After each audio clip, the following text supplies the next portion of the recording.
Assalamualaikum warahmatullahi wabarakatuh. Hai, kesini sekarang. Ada bagian kecil dari supernaturalism yang populer. Namanya paranormal. Paranormal bukan dukun ya.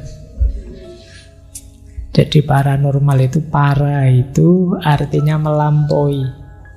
Normal itu kenormalan. Jadi paranormal itu fenomena di sekeliling kita yang terjangkau sih, bisa kita lihat, bisa kita amati, tapi kita tidak bisa menjelaskannya secara ilmiah. Rasanya kok tidak masuk akal ya. Nah, itu namanya paranormal. Kalau yang supranatural tadi kan entitasnya di luar kita. Nah, paranormal ini mungkin mirip yang tadi, against normal. Kita ada di sekeliling kita sesuatunya. Kita bisa lihat langsung, tapi tidak masuk di akal kita. Mungkin ada orang yang bisa baca pikirannya orang lain tentang hantu-hantuan, kemampuan psikis tertentu, kejadian supernatural luar biasa, dan lain sebagainya. Ini namanya fenomena paranormal. Ya, kalau di Indonesia, paranormal itu orangnya. Nah, sebenarnya paranormal itu fenomenanya. Para itu artinya melampaui, normal itu ya kenormalan. Nah, ya ini memang sifatnya percaya tidak percaya. Tapi ada dua perspektif. Ketika kita masuk dunia paranormal, kita masukkan ke pembahasan. Ada yang perspektif positif, ada yang perspektif negatif. Ada yang pro. Nah, yang setuju, percaya pada yang paranormal. Yang percaya itu melakukan biasanya 3 di antara cara pendekatan penelitiannya. Gimana cara saya memahami yang paranormal, Pak? Yang pro bisa dengan model anecdotal approach atau parapsikologi atau participant observer approach. Ini penelitian yang agak menarik. Oke, yang pertama, anecdotal approach. Ini ada tokoh namanya Charles Fort yang menginisiasi model anecdotal approach. Untuk membuktikan benarnya fenomena paranormal, anecdotal approach dengan cara apa? Mengumpulkan cerita-cerita paranormal sebanyak mungkin. Ini namanya anecdotal approach. Untuk membuktikan bahwa di pohon sana ada penunggunya, kumpulkan cerita sebanyak mungkin yang mengalami hal-hal metafisik, hal-hal mistis dengan pohon itu. Ini namanya anecdotal approach. Kayak acara TV yang terus wawancara orang-orang yang pernah mengalami hal-hal gaib di satu tempat misalnya. Ini namanya anecdotal approach. Semakin banyak yang mengaku pernah ngalami, itu dianggap lebih valid. Nah, jadi ini karena ya sederhananya begini, semakin banyak kalian nonton film-film hantu horor, ya kan semakin kalian diam-diam percaya. Tambah mantep, tambah mantep. Yang kedua, parapsikologi. Kalau parapsikologi ini berusaha menjelaskannya secara ilmiah. Cuma ini bidang ini sering dinyinyiri, dikritik. Karena ya memang tidak gampang menjelaskan fenomena paranormal secara ilmiah. Bidang parapsikologi ini sering disebut pseudosains. Pseudosains itu mirip sains, tapi sebenarnya bukan sains. Kan ada, saya pernah dengar penjelasan itu. Santet itu adalah barang materi dibikin imateri dimasukkan tubuhnya orang, sampai tubuhnya orang dibikin materi lagi. Itu penjelasannya kelihatan luar biasa rasional, tapi sulit dieksperimen, sulit dibuktikan. Lo gimana dari materi jadi imateri tadi? Mungkin ada rekaman apa, ada rumusnya apa, adanya sulit. Terus proses memasukkannya terus bisa nggak diobservasi atau dicermati, diamati itu. Jadi fenomena paranormal sulit. Itu makanya terus disebut pseudosains. Ya benar salahnya monggo saja, tapi faktanya sulit dibuktikan secara ilmiah. Maka bidang ini termasuk bidang yang belakangan terus disebut pseudosains. Belum nyampe levelnya sains. Padahal ini umurnya sudah lama, sudah berabad-abad yang lalu ada ilmu namanya parapsikologi ini. Ada lagi yang ketiga, kalau ini lebih unik. Untuk memahami fenomena paranormal apa? Dengan participant observer approach. Kamu masuk langsung ke situ. Mungkin kamu sengaja, gimana caranya biar saya kerasukan, Wak, apa saya, nah itu namanya participant observer approach. Kamu langsung melibatkan diri di dalamnya, atau mungkin kamu belajar ilmu apa, pokoknya kamu alami sendiri. Cuma ya itu tadi, kelemahannya participant observer approach itu sifatnya subjektif. Iya, kamu yang ngalami yang ngerti, saya yang nggak ngalami nggak bisa ngukur. Beneran Pak, saya lihat besar sekali. Lah iya, kamu yang ada, saya gimana membuktikan besar tidaknya? Saya nggak tahu.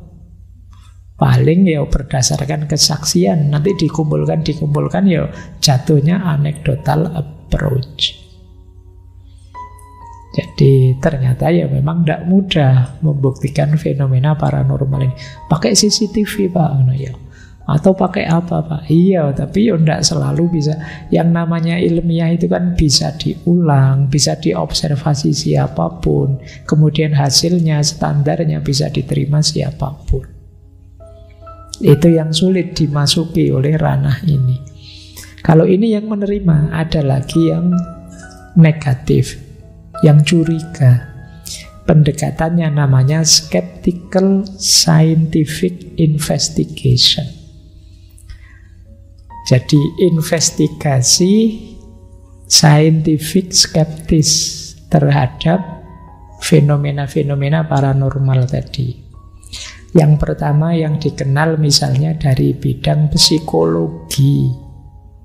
Ada beberapa penelitian yang dilakukan secara psikologis terhadap fenomena paranormal ini. Nah, itu salah satu penelitian di situ saya sebut ya, miliknya David Marks, seorang psikolog. Dia menyimpulkan bahwa fenomena paranormal itu kadang-kadang sifatnya magical thinking saja.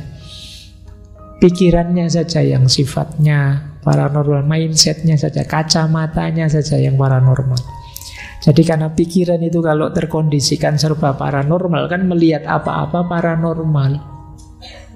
Ya kayak tadi loh, angin lewat rasanya kayak ada yang lewat. Nanti kacamatanya nutup sendiri, wah ada hantunya ini, jangan-jangan gitu. Itu berpikir yang serba supernatural. Kadang-kadang mental imagery, bayangan mentalnya saja. Ini mirip seperti bias kognitif di pertemuan-pertemuan sebelumnya. Sebenarnya angin biasa yang menggerak-gerakkan kelambu, tapi bayanganmu saja seolah-olah kayak ada orang menari-nari di situ. Itu namanya mental imagery, bayanganmu saja. Atau subjective validation. Subjective validation itu ngaku-ngaku. Ya sulit kita membuktikannya. Kadang-kadang kan kita ada orang itu yang biar seru ya ngaku-ngaku. Atau sebenarnya biasa saja tapi didramatisir ceritanya. Itu subjective validation. Atau kadang-kadang kebetulan. Kebetulan yang kita anggap kebenaran. Ada orang bisa loncat sampai jauh sekali, Pak. Itu tidak normal, supernatural. Itu kebetulan mungkin karena dia nyopet dikejar orang banyak, kepepet tiba-tiba bisa loncat. Diulang tidak bisa, kebetulan. Ada banyak hal-hal kebetulan yang kadang-kadang kamu anggap ini, wah ini supernatural ini, padahal itu kebetulan belaka. Atau ada hidden cause, kamu hanya melihat efeknya, tidak melihat sebabnya, terus kamu anggap itu luar biasa. Kamu melihat faktanya, wah ini luar, padahal itu sebelumnya sudah ada sebab-sebab yang kamu tidak melihat, itu namanya hidden cause. Atau memang fraud. Fraud itu penipuan. Nah ini secara psikologis ada kecurigaan begitu terhadap fenomena paranormal tadi. Ini yang spesifik paranormal ya, mungkin lebih dekat dengan law supernatural tadi. Kemudian neuroscience. Nah neuroscience lebih detail lagi, nanti itu diasosiasikan dengan gejala-gejala transmisi yang ada di otak kita, termasuk melimpahnya hormon dopamin. Lagi-lagi dopamin, kemarin yang teori konspirasi juga dopamin. Dopamin itu membuat kita excited, terus menemukan pola-pola. Jadi ada bayangannya awan, terus wah ini saya dikejar-kejar. Nah itu namanya menemukan pola. Ini karena hormon dopamin, kita melimpah-limpah sendiri, kita heboh sendiri. Itu ketika hormon dopaminnya hadir. Sebenarnya tidak ada apa-apa sih, terus ketakutan kita membuat hormon dopamin memuncak. Di rumah sendirian, itu kan terus pikiran kita aneh-aneh. Akhirnya lampunya dinyalakan semua, terus kamu tidak berani tidur, musiknya dikeras-keraskan, dan lain sebagainya. Ada suara kelodak sedikit saja kamu, wah ini karena pengaruh hormonal tadi. Nah itu perhatikan ya, ini kritik. Jadi versi skeptical scientific investigation. Baik, kalau ini saya kutipkan dua pernyataan filosof besar tentang fenomena hantu-hantuan. Yang pertama dari Immanuel Kant, yang kedua dari William James. Kata Immanuel Kant begini, cerita-cerita hantu itu selalu didengarkan dan diterima dengan baik secara pribadi, tapi ditolak tanpa belas kasihan di depan umum. Nah, itu maksudnya apa? Itu kayak kalian diam-diam dengerin cerita horor, tapi kalau ditanya, kamu percaya gitu-gitu? Ya enggak, kata siapa. Cuma untuk iseng saja kok, hiburan. Jadi begitu. Itu kata Immanuel kan, kita dengarkan dan diterima dengan baik secara pribadi, tapi ditolak tanpa belas kasihan di depan umum. Bagi saya sendiri, meskipun saya tidak tahu cara roh manusia memasuki dunia dan cara keluarnya, hantu-hantuan ini kan biasanya gambarannya roh masuk terus bisa dikeluarkan dan lain sebagainya, tapi saya tidak berani menyangkal kebenaran dari banyak narasi yang semacam itu. Jadi saya tidak bisa membuktikan benarnya, tapi juga tidak bisa membuktikan salahnya. Jadi tidak saya bantah. Itu Immanuel Kant. Kata William James, seberapa sering ilmu pengetahuan membunuh semua filosofi-filosofi hantu-hantuan, menyembunyikan hantu di bawah tanah sebagai khayalan yang begitu populer, tapi fenomena-fenomena itu ada, tersebar di seluruh sejarah. Ada banyak orang yang berusaha mematikan dalam tanda petik, menyingkirkan hal-hal yang kita anggap paranormal tadi, dianggap tidak ilmiah lah, dianggap tidak masuk akal dan lain sebagainya. Tapi faktanya fenomena semacam ini tersebar sepanjang sejarah. Itu kata William James. Ini untuk yang paranormal tadi ya. Kalau untuk yang supernatural kan luas, termasuk agama dan lain sebagainya. Oke, untuk malam hari ini saya cukupkan sekian dulu. Mohon maaf kalau ada yang kurang berkenan, mungkin 1-2 kekurangan apa, mohon dimaklumi. Kalau ada kekhilafan, kealpaan yang teman-teman ngerti benernya seperti apa, ya silahkan disampaikan. Kurang lebihnya mohon maaf. Wallahul muwaffiq, wallahu a'lam bissawab. Wassalamualaikum warahmatullahi wabarakatuh.